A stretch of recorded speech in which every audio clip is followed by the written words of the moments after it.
I look into the mirror and try to see what God sees. See what he sees and she sees, but all I see is what I see. And I see a reputation that exceeds me, so honestly it's not easy trying to cope with the insanity and embarrassment that I make more mistakes than wise choices. Not to mention that foolishness comes with a hefty price. And that's where Satan rocks me. He strikes me right, mocks me at night, gives me nightmares of my past failures where I repeat them twice.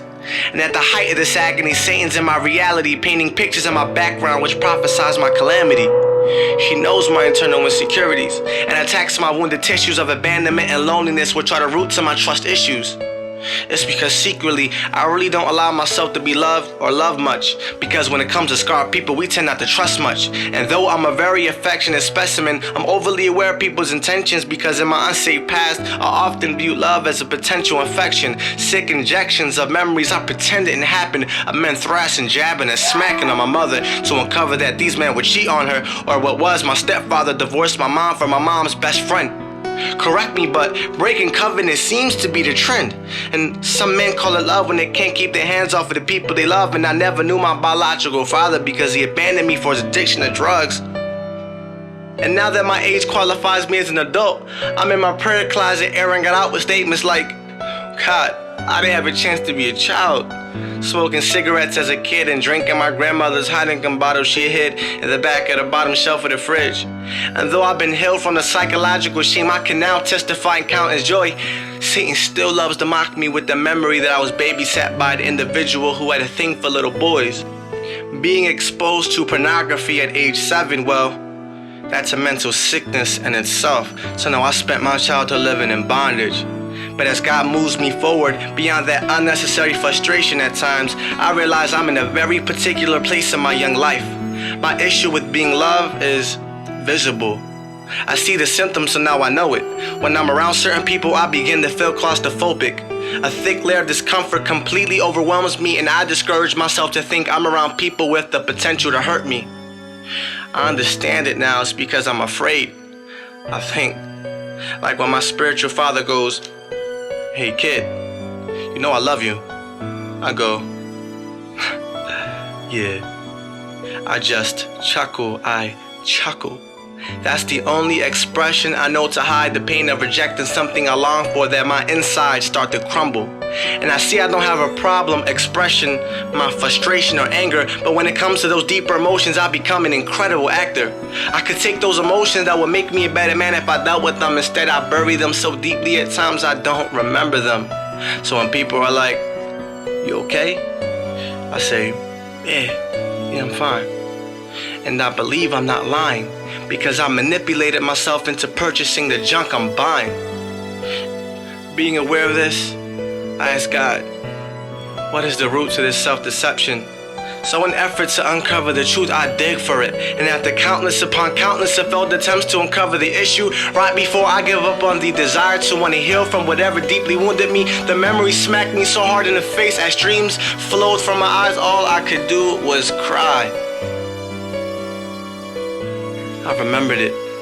The day I was 7, my sister was just an infant, and we were supposed to head out, but instead my mother and my sister's father did what they were so consistent with. They argued and fought. And then that 2-bedroom, 1-floor house, standing in my mother's room with my younger sister napping through it all, I heard it all. Them rearranging our living room with the epic Mike Tyson and Holyfield fight. And while I listened to what sounded like everything we owned in that room was breaking, I decided, I want to see what's happening.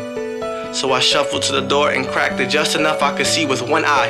And with eyes which never firsthand saw the abuse, my now tainted mind viewed a man gripping his hands around my mother's wrist, locked like shackles, as he bluntly and exhaustedly said, and I quote, "Will never be nothing," along with a provocative language and face that would assume his superiority.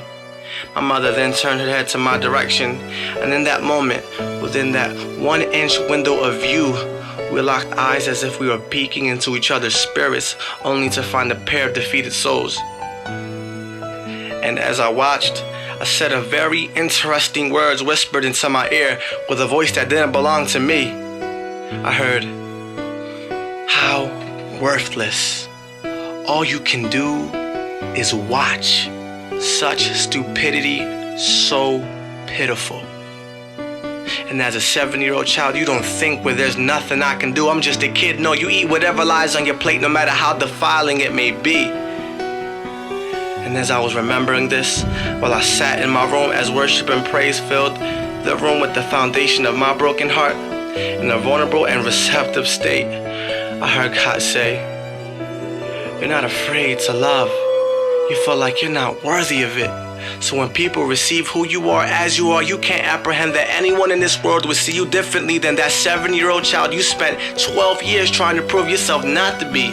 That mindset of failure only set you up to fail. You felt like you had to be the best in everything, and if you didn't get things done properly the first time, you condemn yourself because anything less than perfection is inconceivable. But you don't know that the only place you find perfection is in my presence. You heal the day you stop trying to find your identity within your reflection. You have to let me kiss the wounds of your heart and allow me to be your first love over and over again." And it's ironic that you have daddy issues, because that's just a position I love to occupy. I want to surround myself with you. I want the help for you so I wouldn't be without you. I never thought you failed, and you broke my heart the day you thought you did. Because you're my prince garbed in forgiveness, grace and love stitched in persistence. My affection lacks resistance. My gifts for you are infinite. With me, every day feels like it's Christmas. That's when you heal. When you clothe yourself in my holiness, not that of what gave you nightmares. You never suffered alone. I love you, kid. I love you too.